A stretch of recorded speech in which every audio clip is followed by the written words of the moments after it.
नमस्कार, जोहार छत्तीसगढ़, वंदे मातरम। सभी अभ्यर्थी मेरे साथ फटाफट जुड़ जाएंगे। राज्य में होने वाले जितनी भी परीक्षाएं हैं सीजीपीएससी और सीजी व्यापम के अंतर्गत, उन समस्त परीक्षाओं के लिए आज का सेशन अत्यंत महत्वपूर्ण है। हम उन प्रमुख घटनाओं के बारे में जानकारी एकत्र करेंगे जो आपकी परीक्षाओं में पूछे जाते हैं। आज आप मेरे साथ पढ़ेंगे राष्ट्रीय और अंतर्राष्ट्रीय करंट अफेयर, जो कि सितंबर में हुए घटनाओं पर आधारित है। पूरा मंथली करंट अफेयर एक साथ हम लोग एक वीडियो में जानेंगे एमसीक्यू के माध्यम से। जितना हम लोग पढ़ाते हैं करंट अफेयर, केवल उतना को भी अगर पढ़ के चले जाते हो तो ये मान के चलो कि अगर 10 करंट अफेयर आते हैं प्रश्न तो 9 तुमसे बनना तय है। ये मेरी गारंटी है। वीडियो को देख लो, इसी को स्क्रीनशॉट करके रखे रहना, ठीक है ना, क्योंकि जो बोल दिया मतलब वो लगभग 99% सच है। ठीक है, 24 कैरेट। तो आप लोगों को ध्यान देना है, दुनिया भर के जरूरत से ज़्यादा नहीं पढ़ना है, क्योंकि हमारे पास पढ़ने के लिए और भी बहुत सारे विषय हैं। तो हम आपको जो है संक्षेप में पढ़ा रहे हैं, शॉर्टकट जो चीज़ें अनिवार्य है। ठीक है जी, वीडियो चिपक रहे क्या? थोड़ा सा रिफ्रेश कर लेंगे। ऑनलाइन वाले जितने भी जुड़ रहे हैं सभी लोग वीडियो को लाइक कर दीजिएगा, शेयर कर दीजिएगा, क्योंकि आपके काम का वीडियो है। चले साथियों, इस बार थोड़ा मैं लेट हो गया है ना, कारण बहुत सारी चीज़ें चल रही थी। ठीक है, तो कोई बात नहीं, अगला करंट अफेयर तुमको विदिन है ना 3 डेज में मिल जाएगा। अगला कब है ना, नवंबर आने वाला ना। हाँ, फर्स्ट 4-5 दिन में पढ़ा दूंगा, नवंबर में अक्टूबर का चल जाएगा, तो वो भी जल्द आ जाएगा। चलिए शुरू करते हैं हम लोग करंट अफेयर। इसका किधर वाले? हाँ, इसका येरो वाला कहाँ?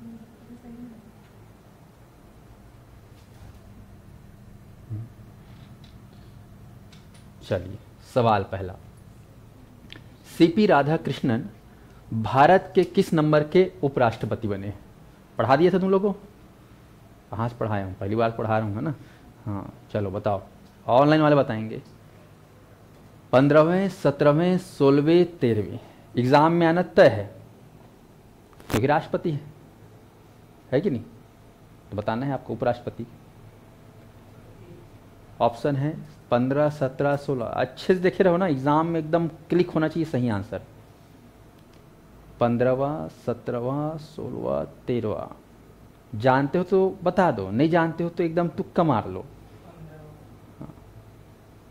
लेकिन दिमाग में तब तक सेट मत करना जब तक सही जानकारी ना हो। नहीं तो एग्जाम हॉल में सब आता है, ऑप्शन ए बी सी सब नजर आता है, ये भी हो सकते, भी हो सकता है।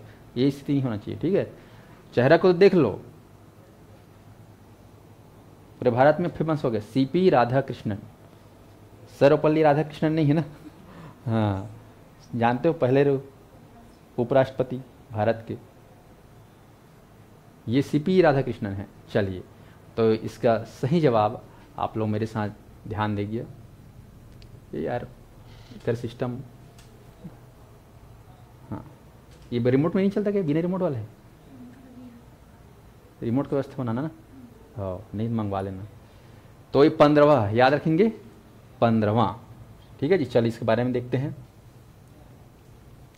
अब यहाँ पर टू द पॉइंट बात लिखा गया है कि क्या खास आपको जानना है इनके बारे में। ठीक है जी, सबसे पहली बात, सीपी राधाकृष्णन देश के 15वें, मारो 15 में निशाना, उपराष्ट्रपति 15, उपराष्ट्रपति 15। चल जाएगा, याद हुआ न 14 न 16, क्या है 15, लग गया निशाना। चलो 15, ठीक। ये एनडीए के उम्मीदवार थे। किसके उम्मीदवार थे? एनडीए। ये भी आपने एनडीए मतलब समझ गया है ना, बीजेपी प्लस छोटे छोटे और भी जो पार्टियां हैं राज्यों में, क्षेत्रीय पार्टियां, उन सभी का समूह बोलते हैं एनडीए। ठीक है, नेशनल डेमोक्रेटिक अलायंस। अगला है, उपराष्ट्रपति चुनाव में उन्होंने विपक्ष में इंडिया गठबंधन, मतलब कांग्रेस के साथ साथ और भी जो क्षेत्रीय पार्टी, उनका जो महागठबंधन बोलते हैं, उस गठबंधन से खड़े थे बी सुदर्शन रेड्डी। बी सुदर्शन रेड्डी। इधर राधा कृष्ण, इधर सुदर्शन। नाम तो ऐसा लग रहा है कृष्ण भगवान टाइप से, दोनों के दोनों है कि नहीं, लेकिन सुदर्शन चल ही नहीं पाया, राधा कृष्ण ऐसा समझे। तो जहां राधा हो वहां कृष्ण को भी झुकना पड़ जाता है कि नहीं। तो राधा कृष्ण पास, सुदर्शन फेल, तो कौन याद रहेगा? तो के बी सुदर्शन रेड्डी को हराया। कई बार ऐसा सवाल आता है कि किसको हराया।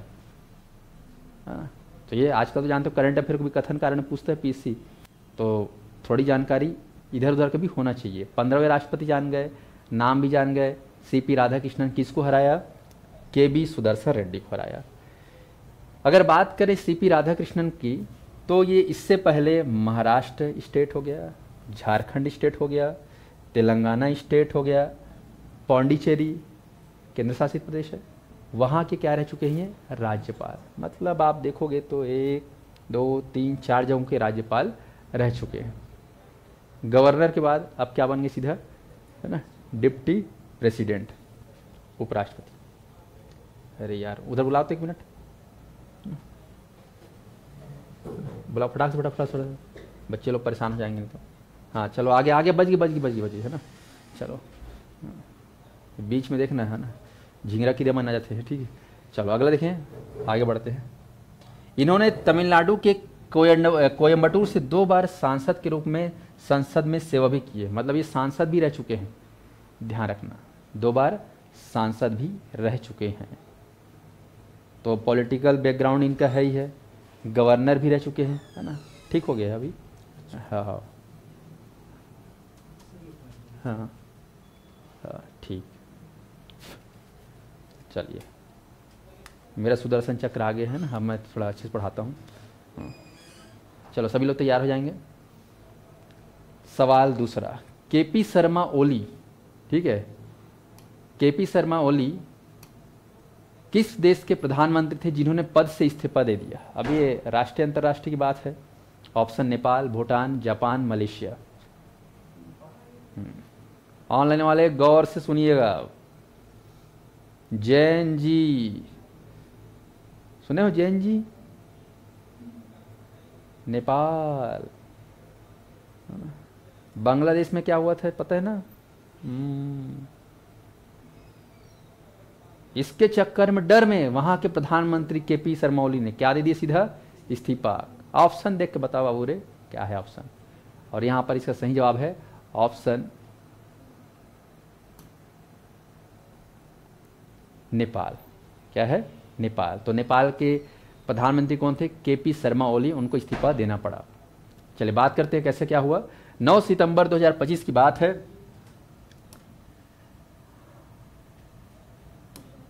चलिए तारीख 9 सितंबर 2025 की बात है। देश भर में हिंसक प्रदर्शन हो गया, हिंसक पर मार काट हो गया।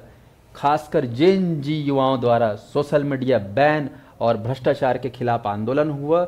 4 सितंबर को नेपाल सरकार ने 26 प्रमुख प्लेटफॉर्म जैसे कि फेसबुक है, मेन अरे व्हाट्सअप है, यूट्यूब, इन सभी पर प्रतिबंध लगाया गया था। इस पर प्रतिबंध लगा दिया था वहाँ सरकार। ठीक है, तो युवाओं ने इसे अभिव्यक्ति की स्वतंत्रता पर हमला माना और देश भर में क्या शुरू कर दिया? विरोध चालू कर दिया।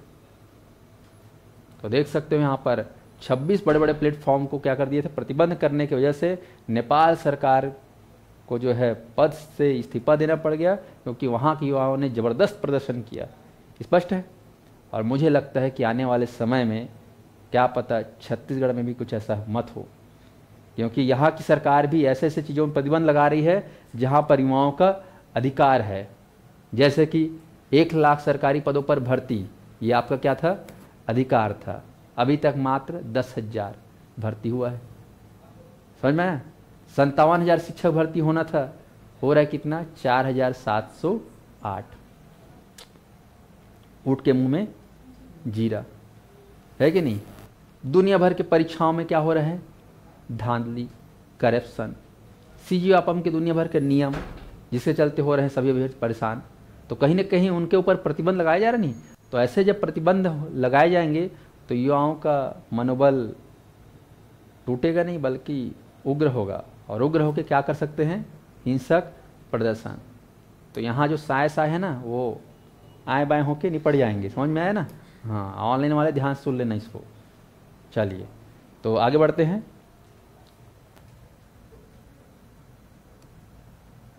ये एक बार बुलाना तुझे, बार बार ये आ रहे हैं ना रजिस्ट्रेशन यार्ड। यस करते देखता हूँ। चलो यस कर, मत बुला भी, रुक एक भाव आ रहे है ना, लड़के मन परेशान हो जाए ना। हाँ चलो, डॉक्टर नवीन राम गुलाम, देखते हैं नाम है डॉक्टर नवीन राम गुलाम किस देश के प्रधानमंत्री जो भारत के 8वें दिन की यात्रा पर आए थे? भारत की 8वें दिन 8 दिन की यात्रा पर। मेडागास्कर देश, कोलंबिया देश, मॉरिशस, फिजी। तो अंतर्राष्ट्रीय मुद्दे की बात है। चलिए फटाक से बताइए, फास्ट चलेंगे हम लोग, फास्ट। नेपाल के नेपाल बोलता हूँ, डॉक्टर नवीन राम गुलाम।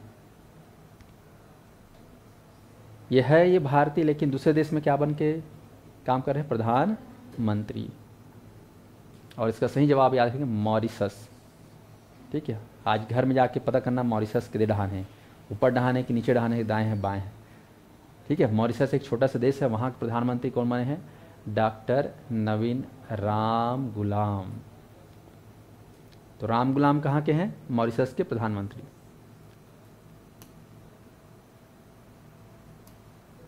चलो अगला सवाल।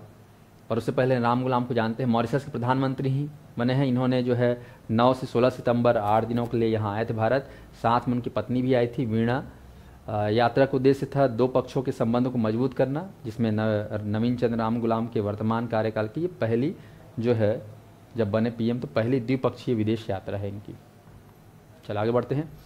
देश की पहली बांस आधारित बायो रिफाइनरी किस राज्य में खोली जाएगी? ये एग्जाम में आना तय है 100%। देश की पहली बांस आधारित बायो रिफाइनरी किस राज्य में खोली जाएगी? मणिपुर, मिजोरम, त्रिपुरा, असम। जैसे आप लोग देखते हो हमारे छत्तीसगढ़ में गन्ना आधारित इथेनॉल प्लांट है ना, कोदो कुटकी वाला, मक्का वाला प्लांट बन रहा है कि नहीं बन रहा है? चावल से इथेनॉल प्लांट है ना। तो इस टाइप के जो है बायो रिफाइनरी जो है बनने वाला है बांस से। बांस का छिलका, बांस का पत्ता, बांस का वो लोंदा बोलते हैं, सब बहुत काम कहे करना चाहिए। बांस का करी है कि नहीं?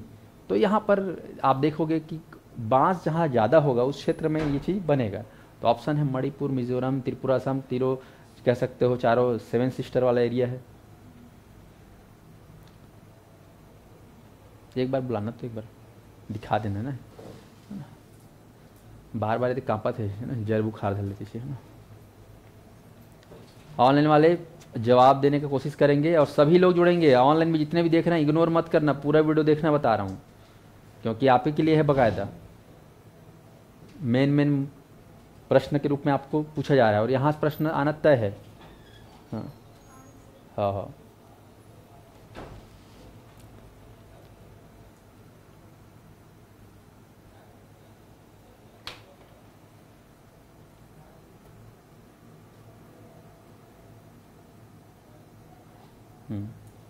चलो ठीक है।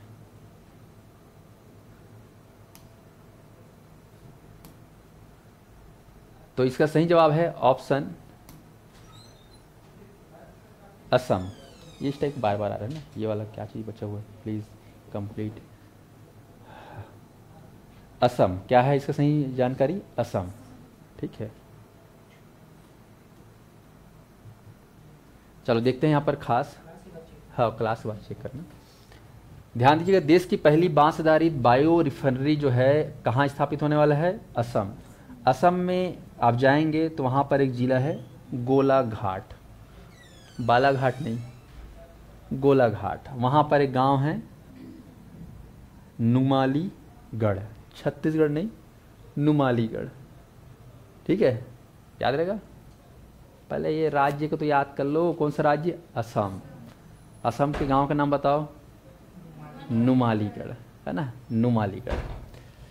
तो बायो रिफाइनरी एक ऐसा औद्योगिक संयंत्र था जो जैविक स्रोत, जैसे कि यहाँ पर बांस है, लकड़ी है, फसल के अवशेष है ना, शैवाल है, खाद्यों के अपशिष्ट पदार्थ हैं, इनसे जो संयंत्र बनते हैं उसको बोलते हैं है ना बायो रिफाइनरी संयंत्र। ठीक है, तो इसके माध्यम से ऊर्जा, जैव ईंधन, रसायन और अन्य उत्पादों में उसको बदला जाता है। ठीक है, इससे हो सकता है कि इससे क्या मिलेगा? ऊर्जा बनेगा। जैसे गोबर से क्या बनता है? गोबर गैस सुने हो नहीं सुने हो? हाँ, वैसे ही यहाँ पर जो है जो जैविक स्रोत है, जैसे कि बांस है, लकड़ी है, फसल है, तो यहाँ पर बांस ज़्यादा है। तो बांस आधारित जो है, ध्यान रखेंगे, बायो रिफाइनरी असम में बनाया जा रहा है। 14 सितंबर को जो है ये देश को समर्पित किया गया, मतलब उद्घाटन हुआ 14 सितंबर को। 14 सितंबर को अक्सर हम लोग कौन सा दिवस मनाते हैं? हिंदी दिवस, है ना, संविधान पढ़ोगे तो। प्रधानमंत्री मोदी के द्वारा इसका क्या हुआ? वर्चुअल शायद वर्चुअल था कि डायरेक्ट गए थे, पता नहीं, मेरे को भी ध्यान नहीं आया, लेकिन पीएम किए थे उद्घाटन इसका। अब ये देश का पहला है ना, देश का पहला बांस आधारित हाँ बायो रिफरेंस, तो याद रखना, इंपॉर्टेंट एग्जाम। चलो अगला है, हाल ही में भारत और किस देश के बीच द्विपक्षीय निवेश समझौता हुआ है? यूक्रेन, इजराइल, रूस, फ्रांस। द्विपक्षीय निवेश समझौता। ये क्लास सबके लिए है। सीजीपीसी सीजीव्यापम में आप सभी जानते हैं अंतर्राष्ट्रीय करंट है ना अफेयर्स रहता है, समसामयिकी रहता है, उसके लिए है ये। और इस प्रश्न का सही जवाब है इजराइल। एशिया महाद्वीप में इजराइल। तो भारत की राजधानी नई दिल्ली में जो है भारत की ओर से निर्मला सीतारमण, जो वर्तमान में क्या है फाइनेंस मिनिस्टर है, वित्त मंत्री। इजराइल की ओर से फाइनेंस मिनिस्टर है बेजेलेल स्मोट्रिच। क्या हुआ इसमें? तो बोला गया कि निवेश को बढ़ावा देना है और निवेशकों को अधिक सुरक्षा प्रदान करना है, जो यहाँ निवेश करेंगे उनको सुरक्षा भी देना है। स्वतंत्र विवाद समाधान प्रणाली सुनिश्चित की जाएगी यहाँ पर। तो इस प्रकार से जो है दो देशों के मध्य क्या हुआ है, समझौता हुआ है। कौन से देश के साथ हुआ है भारत समझौता? है इजराइल के साथ। ठीक है जी। कहाँ बायो रिफाइनरी बना है? बांसाला, असम। भारत के उपराष्ट्रपति कौन से नंबर के हैं? 15 में। ठीक है। कौन से पार्टी से थे वो? एनडीए से थे। चलो आगे बढ़ूँ। क्या है आगे पार्ट, पीछे से पार्ट नहीं होना चाहिए ना। चलिए आगे बढ़ते हैं। भारत का चौथा पूर्ण साक्षर राज्य, देख लो भैया, मध्य प्रदेश, छत्तीसगढ़, राजस्थान, हिमाचल प्रदेश। क्या हो सकता है? इस वीडियो को ज़्यादा से ज़्यादा लाइक करिएगा और शेयर करिएगा भाई, क्योंकि आज मैं आप लोगों को विशेष संदेश देने वाला हूँ, है ना। आप सभी के लिए ज़रूरी है जानना। भारत का चौथा पूर्ण साक्षर राज्य कौन बना है? और इस प्रश्न का सही जवाब है हिमाचल प्रदेश। हिमाचल प्रदेश। छत्तीसगढ़ को जानते हो? हैं? भूल के मत मानना, अरे यार छत्तीसगढ़ दिया है, अपना राज्य है, मार देता हूँ। पूर्ण साक्षर मतलब समझते हो ना? हाँ, पढ़ने लिखने आना चाहिए। तो तुम्हारे मन के बबो मन हो तो जानते हो, काला अक्षर भैंस बराबर। हाँ, है ना। खासकर बबो मन तो पढ़ लेते, दाई मन नहीं पढ़ सके, टार रे तुमन काला काला देखा तो, है ना, ये ऐसे बोलते हैं। तो मध्य प्रदेश, छत्तीसगढ़ ने कहा, हिमाचल प्रदेश क्या है? ये हमारा चौथा, कौन से नंबर का? चौथा पूर्ण साक्षर राज्य। तो आप लोग चैट जीपीटी में पूछ लेना, तुम लोग का चहेता भाई है या गूगल है तुम्हारा, है ना, ज्ञानी महादेव है, उनसे पूछ लेना कि पहला पूर्ण साक्षर राज्य कौन सा है। ठीक है जी, ये चौथा है क्योंकि। चलो देखते हैं क्या हुआ था। तो चौथा पूर्ण साक्षर राज्य हिमाचल प्रदेश 8 सितंबर को जो है अंतर्राष्ट्रीय जिस दिन साक्षरता दिवस मनाते हैं उस दिन जो है घोषणा किया गया। घोषणा करने वाले कौन हैं? जयंत चौधरी जी, जो कि राज्य मंत्री हैं क्या के, कौन से विभाग के? केंद्रीय कौशल विकास और शिक्षा राज्य मंत्री जयंत चौधरी। उल्लास योजना के तहत हिमाचल प्रदेश की साक्षरता दर अब जो है 99.30 तक पहुंच गई है। इससे पहले पूर्ण साक्षर राज्य बनने वाले राज्य हैं त्रिपुरा, मिजोरम, फिर गोवा। केरल मत मार के आ जाना, है ना।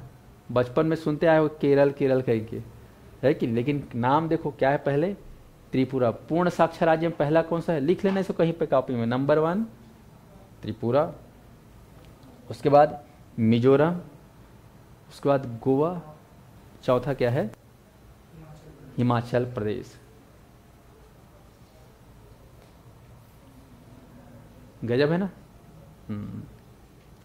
चलो, पूर्ण साक्षर राज्य बनने वाला पहला केंद्र शासित प्रदेश लद्दाख।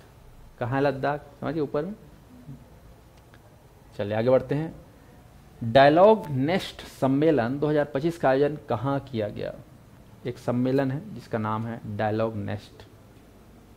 ऑनलाइन वाले कोशिश करेंगे।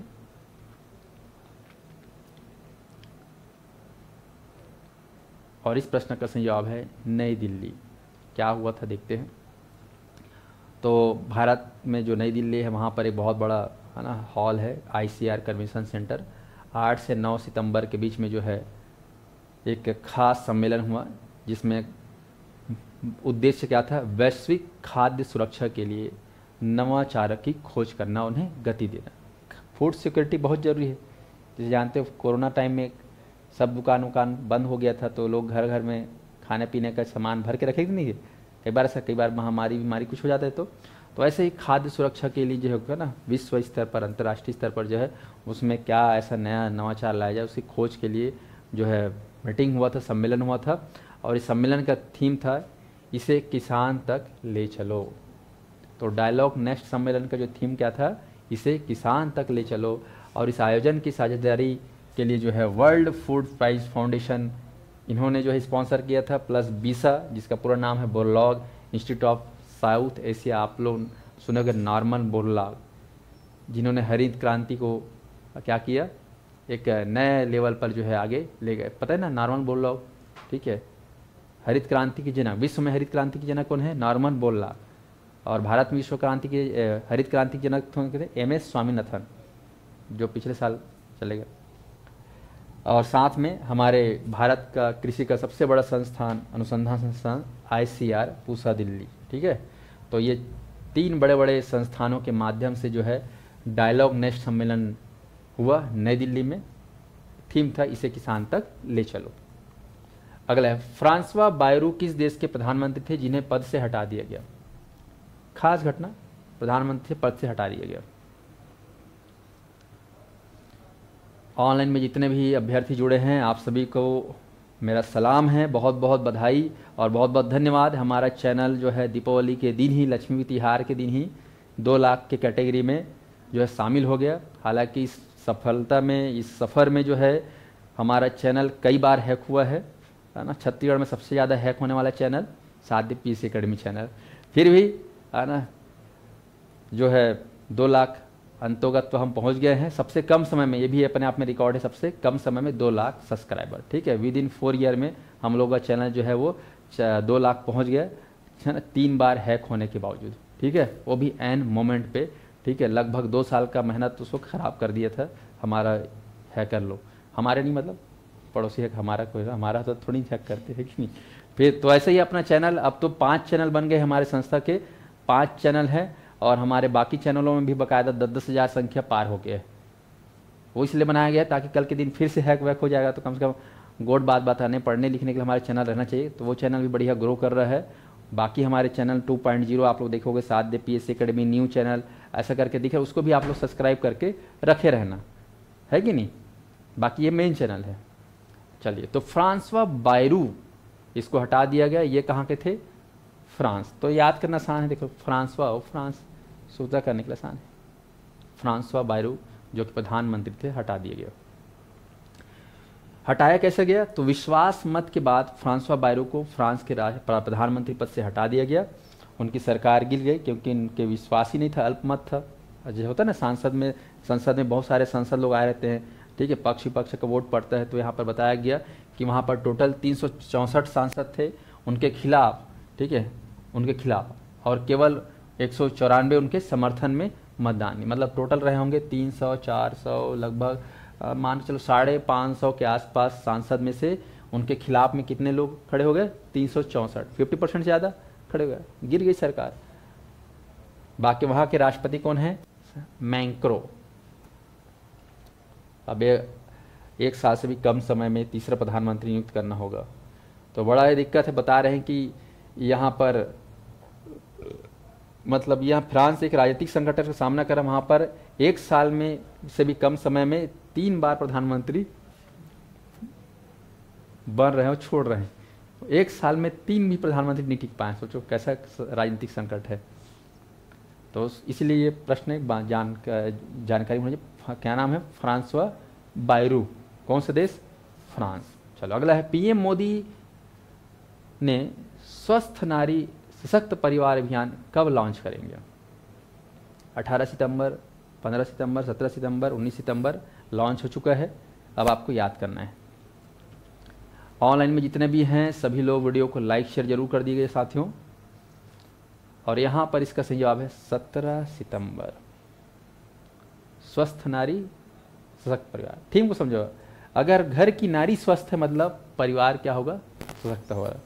जैसे तुम्हारे घर की माँ अगर तबीयत खराब हो जाती है तो तुम लोग को टेंशन हो जाता है, अब मेरे खाना वाना कैसे खाओ, माँ तो अब खाना नहीं बनाए, ये टेंशन, कपड़ा वपड़ा कौन धोई, है ना। तुम लोग अलाल हो क्योंकि कपड़ा भी नहीं धो पाते, तुम लोग बर्तन तो धोते नहीं हो, है ना, अपने आप को शाहरुख खान समझते हो, है कि नहीं। मम्मी सब कुछ करवाते हो, है ना। शादी होने के बाद वही आदमी खुद सब कुछ करना चालू कर देता है ना। ऐसा परिवर्तन आ जाता है। अभी मम्मी है तो पूरा मम्मी का पूरा पूरा, ठीक है। तो स्वस्थ नारी सशक्त परिवार, ये थीम कब लॉन्च हुआ है? 17 तारीख को। तो ध्यान रखेंगे 17 खतरा। तो 17 सितंबर को स्वस्थ नारी सशक्त परिवार अभियान शुभारंभ किए हैं मोदी जी। इस पहल का उद्देश्य है महिलाओं और बच्चों के लिए स्वास्थ्य सुविधाओं को मजबूत करना, और इसके लिए हमारे देश में आयुष्मान आरोग्य मंदिर और स्वास्थ्य केंद्रों पर लगभग 75,000 स्वास्थ्य शिविर का सम्मेलन आयोजित किया गया। इसमें पोषण और स्वास्थ्य जागरूकता को बढ़ावा देने के लिए आंगनबाड़ियों में क्या मनाया गया? पोषण माह मनाया गया। तो ये जानकारी, क्योंकि है ना महतारी और जच्चा बच्चा को जो है पोषण की जानकारी होनी चाहिए, तो उसकी जानकारी के लिए जगह जगह 75,000 पर शिविर लगाया गया जगहों पर। तो ये ध्यान रखेंगे, क्या था? स्वस्थ नारी सशक्त परिवार, मोदी जी के द्वारा चलाया गया। कौन से तारीख को? 17 सितंबर 2025।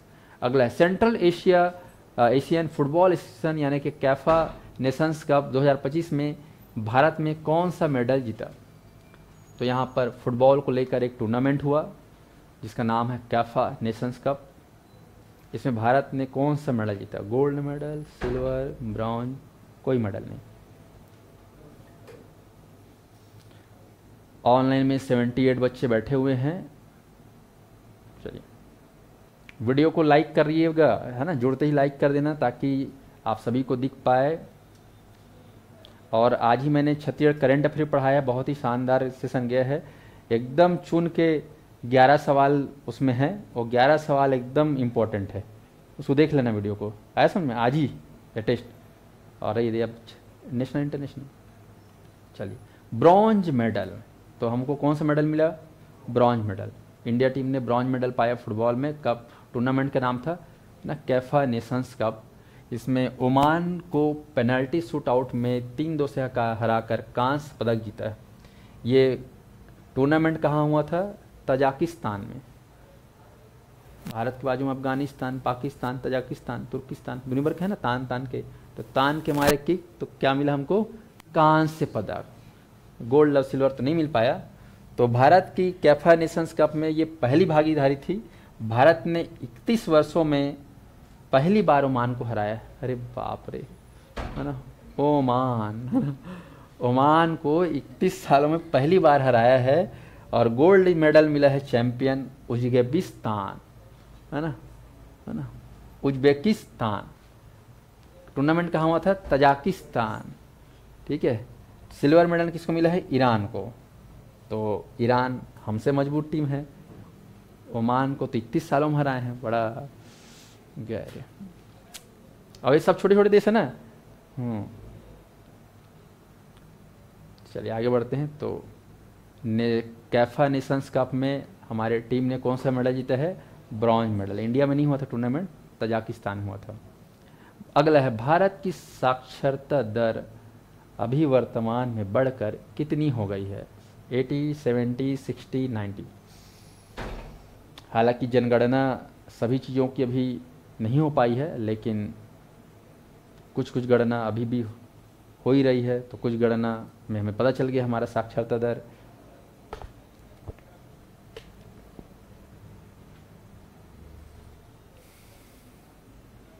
2011 में हमारा जो भारत का जनगणना साक्षरता है वो लगभग 70% था।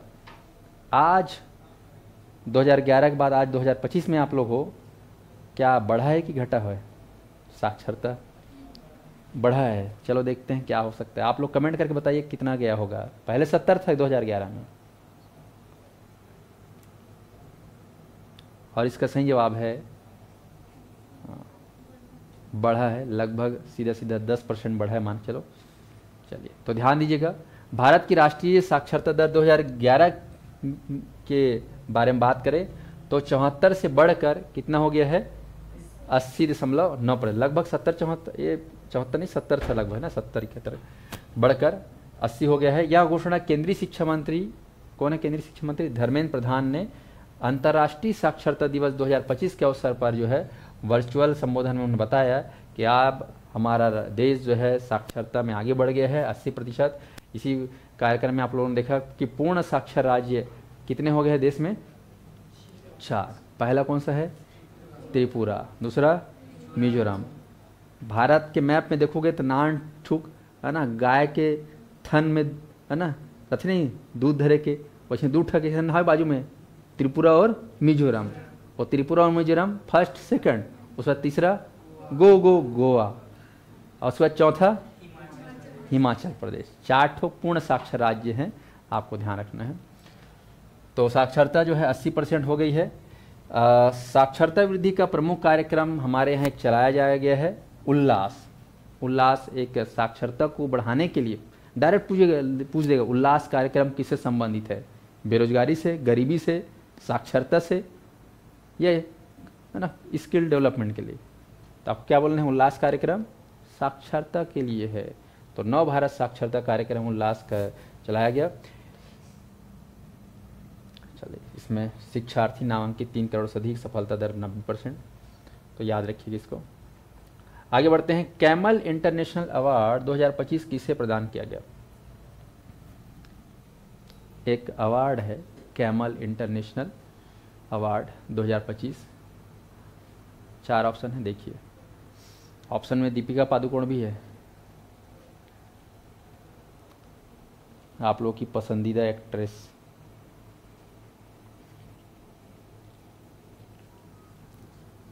कैमल इंटरनेशनल अवार्ड 2025 किसे प्रदान किया गया है? आनंद वी पाटिल, यूनिस अहमद, दीपिका पादुकोण, सरल कुमार लिम्बाले।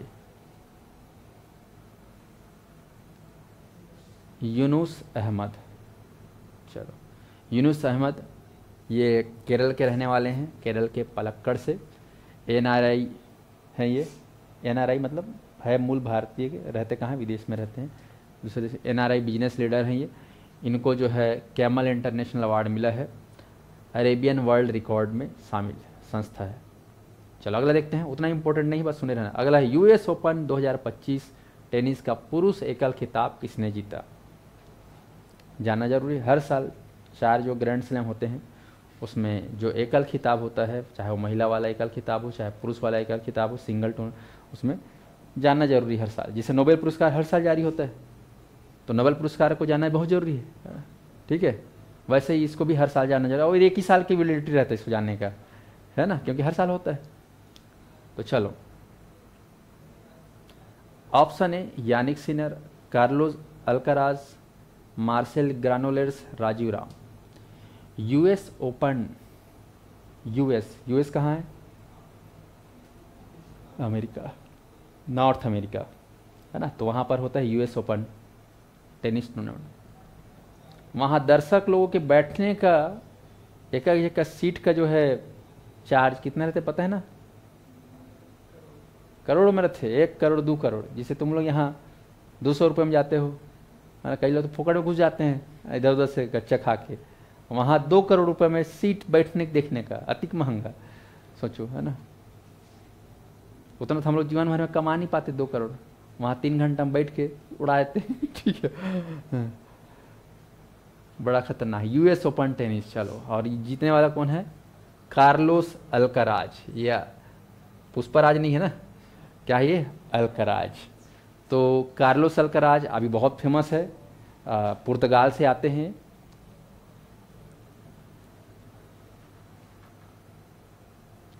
याद रखना, अल्काराज नहीं, पुर्तगाल नहीं यार, स्पेन, ठीक है। स्पेन में जो राफेल नडाल सुने हो ना, लेफ्ट में पकड़ के, उसी के देश के हैं, जूनियर कहना चाहिए। अब वो संन्यास ले लिए राफेल नडाल, अभी उभरते हुए कई ठोक आजकल लगातार यही जीत रहे कार्लोस अल्काराज। तो स्पेन के रहने वाले हैं, है ना, फेमस है आजकल ये। फोटो दिखा रहा था आप लोग को, देख, अगर खेल वाला पेपर न्यूज़ पर देखते होगे तो ज़्यादा उम्र का नहीं होगा, 24-25 साल का, यंग है एकदम। अगला है हॉकी एशिया कप 2025 पुरुष का खिताब किसने जीता? Hockey Asia cup, Asia level पर हॉकी हुआ, और इसमें खिताब किसने जीता? क्या लगता है? भारत होगा कि जापान होगा, इंडोनेशिया होगा कि मलेशिया होगा? जैसे क्रिकेट में एशिया कप होता है, अभी हुआ था कि एशिया कप T20 वाला, कौन जीता था इंडिया में T20 एशिया कप? भारत जीते थे ना, हाँ। तो अब हाकिम बात करते हैं, कौन जीता? देख लो, भारत। तो क्रिकेट में भी जीत गया अपन और हॉकी में भी जीत गया। अगला है, नेपाल में 4 सितंबर 2025 की रात को शुरू हुए सरकार विरोधी प्रदर्शनों का मुख्य कारण क्या था? ऑप्शन ए, पेट्रोल के दामों में वृद्धि। Option B, social media platform पर ban. Option C, Bharat Nepal सीमा विवाद। और ऑप्शन डी, राजनीतिक दलों के बीच सत्ता संघर्ष। ऑनलाइन में जितने भी देख रहे हैं वीडियो को जरूर देखेगा और अंतिम में आप लोग को एक संदेश देना है जो आप लोगों के लिए है बहुत इंपॉर्टेंट। ठीक है जी।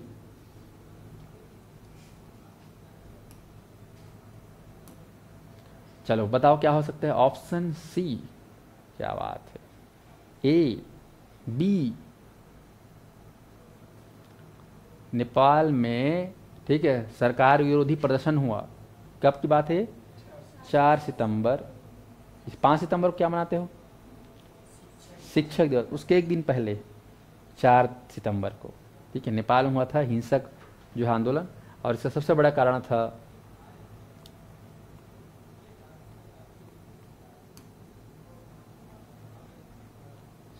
देख लो, सोशल मीडिया प्लेटफॉर्म पर बैन। चलिए आगे बढ़ते हैं। 8वें वेनिस इंटरनेशनल फिल्म फेस्टिवल 2025 में ओरिजोंटी सेक्शन में बेस्ट डायरेक्टर का अवार्ड किसे मिला?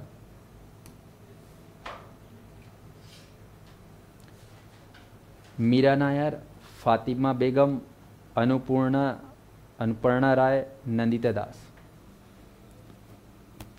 ये एक सवाल है। नेपाल में 4 सितंबर 2025 को शुरू हुए सरकारी विरोधी प्रदर्शनों का मुख्य कारण क्या था? ऑनलाइन में जितने भी 90 स्टूडेंट लाइव जुड़े हैं सभी लोगों से मेरा अनुरोध है, निवेदन है, वीडियो को लाइक जरूर कर दीजिएगा, शेयर जरूर कर दीजिए भाई।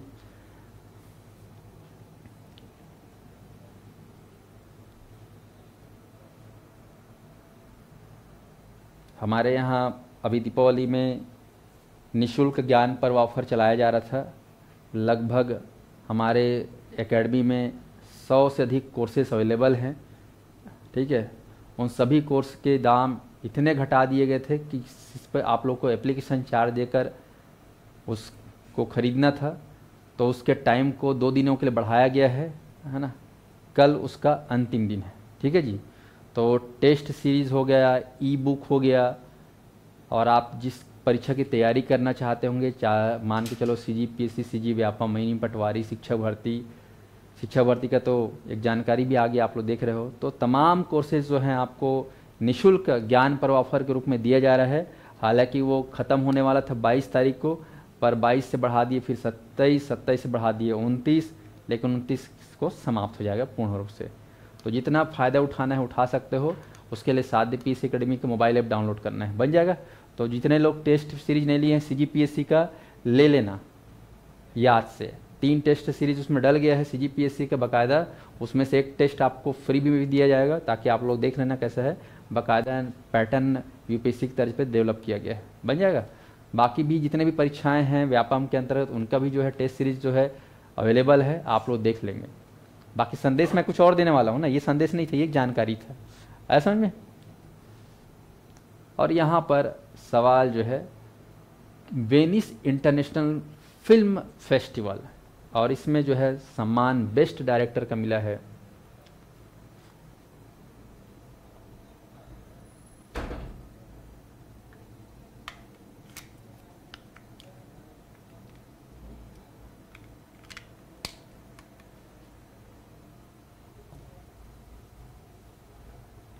अनुपर्णा राय।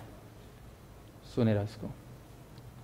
चलो अगला सवाल है, नीति आयोग की रिपोर्ट के अनुसार भारत को किस वर्ष तक दालों के उत्पादन में आत्मनिर्भरता हासिल करने का लक्ष्य है? अब ऐसा हो गया ना कि हम लोग अब बिना दाल के भात नहीं खाते। पहले साग सब्जी में ही भात खा लेते थे, अब क्या है थोड़ा सा स्टैंडर्ड बढ़ गया है। तो दाल भी चाहिए, भात भी चाहिए, पापड़ भी चाहिए, अचार भी चाहिए, सलाद भी चाहिए, और स्टार्टर भी चाहिए, फिर खाएंगे भात, है कि नहीं।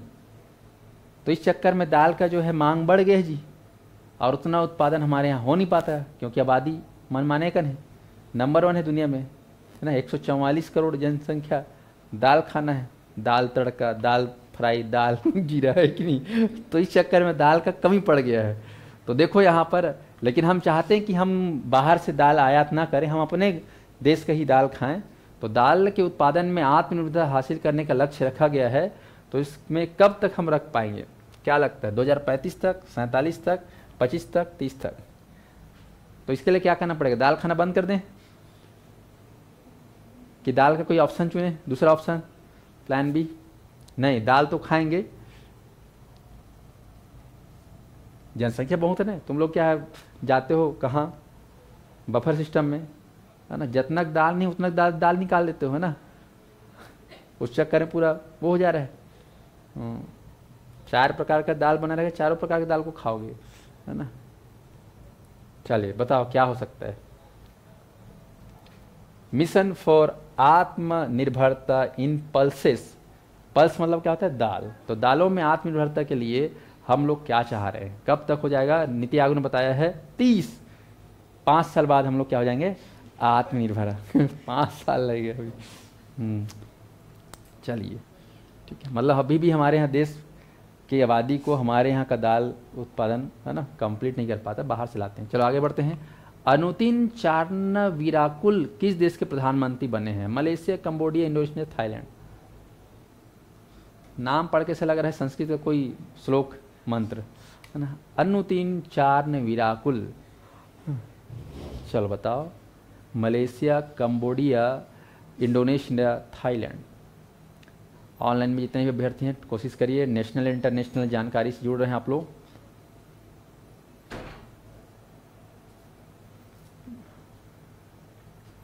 और यहाँ पर इसका सही जवाब है थाईलैंड।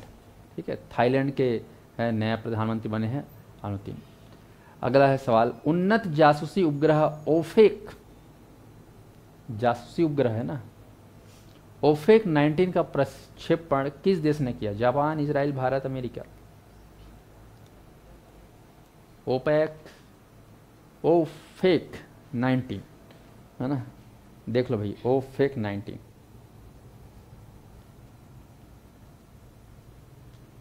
इसका प्रक्षेपण किस देश ने किया है? Japan, Israel, Bharat, America.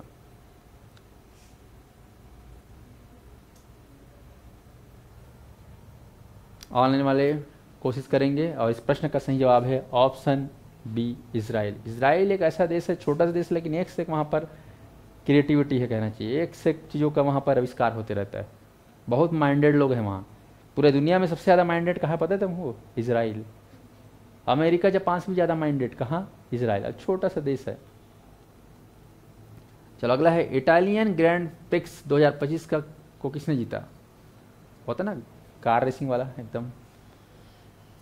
Max Verstappen, Lando Norris, Oscar Piastri, Lewis Hamilton. ये बहुत फेमस नाम है, लुइस हैमिल्टन। हम लोग जब पढ़ते थे उसमें माइकल शुमाकर करके बहुत फेमस नाम था, उसके बाद लुइस हैमिल्टन, अभी अब नया नाम आ गया है मैक्स वेरस्टेपन। इन लोगों की गाड़ी कितना स्पीड में चलते हैं पता है तुम लोगों को? कितना? 100 में? हाँ, कितना चलता होगा? 400 प्लस में चलता है आजकल इन लोग का। कितना? 400, है ना। अब तुम लोग स्कूटी चलाते हो ना, है ना, 60% धक धक धक धक धक धक धक धक, है ना। हाँ, फड़फड़ा जाते हो 60% में। इन लोग का 4, हाँ हो गया ना। हाँ चलो ठीक। तो यार, हाल ही में किस देश ने कोलन कैंसर वैक्सीन का अनावरण किया? कोलन कैंसर वैक्सीन का अनावरण, चलो, रूस। ठीक है, यहाँ पर रूस। तो कोलन कैंसर वैक्सीन बनाया गया है रूस के द्वारा। चलो अगला आते हैं, लेविस ने किसे ग्लोबल एम्बेसडर नियुक्त किया है? लेविस मतलब जानते हैं? लेवाइस, है ना, काला लेवाइस, जूता लेवाइस, है ना, कपड़ा लेवाइस, बैग लेवाइस, है ना, ड्रेस लेवाइस, कंपनी का नाम है जी लेवाइस, ये दे, है ना। कैटरीना कैफ, सोनम कपूर, दीपिका पादुकोण, आलिया भट्ट। मैं एक बार वहाँ गया था, मतलब मॉल में, जानते हो मॉल में दुनिया भर का शोरूम रहता है, चप्पल देखने गया था, है ना, चप्पल। अब मेरे को लगा होगा यार 200-300 जा 500 का होगा। पूछा कितने की चप्पल है, बोलता है 3,500। मैं बोला इतने में तो मेरे घर खानदान का सबके लिए चप्पल आ जाएगा 3,500 का। रख दे भैया, है ना, चप्पल भी 3,500 का क्या पहनना भाई, काम जब 150 में चल जा रहा है तो 3,500 लिख क्या करोगे, है ना। कोई बहुत खास अंतर नहीं है ना, बस ब्रांड लिखा था उसमें और थोड़ा सा मतलब कंफर्ट था बस। 3,500 के चप्पल। फिर बोला जूता तो नहीं पूछता भैया, जूता खा जाएंगे फालतू, है ना, ज़बरदस्ती का जूता का रेट जानते हो ना, 25,000 30,000 जूता। मैं बोला इतने में पूरा घर परिवार का जूता आ जाएगा, है कि नहीं, पर बड़े लोग पहनते हैं। चलिए, तो लिवाइस के हैं आलिया भट्ट, अभी क्या बने हैं ब्रांड एम्बेसडर। तो ये था हमारा करंट अफेयर नेशनल इंटरनेशनल। आप लोगों ने सुना ध्यानपूर्वक, बहुत बहुत धन्यवाद। और आप लोग के लिए संदेश है कि आज 2 बजे मैं आप लोग साथ ऑनलाइन विशेष वार्ता करने वाला हूँ, संवाद करने वाला हूँ यूट्यूब पर, इस चैनल पर सभी लोग जुड़िएगा। इसमें खास हम लोगों ने जो काम अभी शुरू किया है, राज्य में जो सरकारी भर्तियाँ हैं, जो भर्तियाँ सरकार के द्वारा कहे गए वादे अनुसार नहीं आ रही है, उन भर्तियों को कैसे लाया जाए, इसके लिए हमारे छत्तीसगढ़ के जितने भी कोचिंग संचालक हैं, हम आपस मिलकर आपके साथ मिलकर जो है एक मुहिम शुरू करने वाले हैं, ताकि सरकार जो भर्तियां नहीं लाना चाह रही है उन भर्तियों को सही समय पर लाए। और भर्तियों में जो विभिन्न प्रकार की गड़बड़ियां देखने को मिल रही है, जिसके चलते एक आम प्रतिभागी जो है उसका शिकार हो रहा है, वो कमियों को कैसे दूर करी जाए, ताकि CGPC CGAP में जो परीक्षाएँ होती हैं उनमें जो आप लोग देखते हो, वो सारी चीज़ों को दूर करने के लिए हम सब लोग एकजुट होने जा रहे हैं। तो उसमें विस्तृत जानकारी मैं जो है आज 2 बजे देने वाला हूँ। सभी लोग जो है ऑनलाइन 2 बजे जुड़िएगा और उस जानकारी को सभी को बताना है, क्योंकि ये काम हम सबको करना होगा, क्योंकि समस्या आप सभी उसका कह सकते हो समस्या से जूझ रहे हो। अगर आप बोलो कि नहीं ये सिर्फ और सिर्फ कुछ चंद लोगों का ही काम है, तो ऐसे में हमारा ये जो काम जो हम शुरू करने जा रहे हैं वो सफल नहीं हो पाएगा। तो इसमें सबका जो है ऑपरेशन कह सकते हो, सबका कोऑपरेशन कह सकते, सबका सहयोग जरूरी है, ऐसा में। और इसके लिए सभी कोचिंग वाले लगभग अब तैयार हो जा रहे हैं, और ये पहली बार ऐसा होने वाला है छत्तीसगढ़ में, ऐसा में। तो कल हमारी प्रथम बैठक हुई थी छत्तीसगढ़ में, बहुत सारे कोचिंग संचालक आए हुए थे। अब दूसरी बैठक और होगी, फिर हम लोग एक बड़ा कार्यक्रम करने वाले हैं, जिससे ये सिस्टम जो है, जो बिगड़ा हुआ है वो सिस्टम सुधर सके। ठीक है जी, तो आप लोग ध्यान रखिएगा, खास कार्यक्रम 2 बजे रहेगा, आप लोग जरूर जुड़िएगा। ठीक है जी, चलिए धन्यवाद।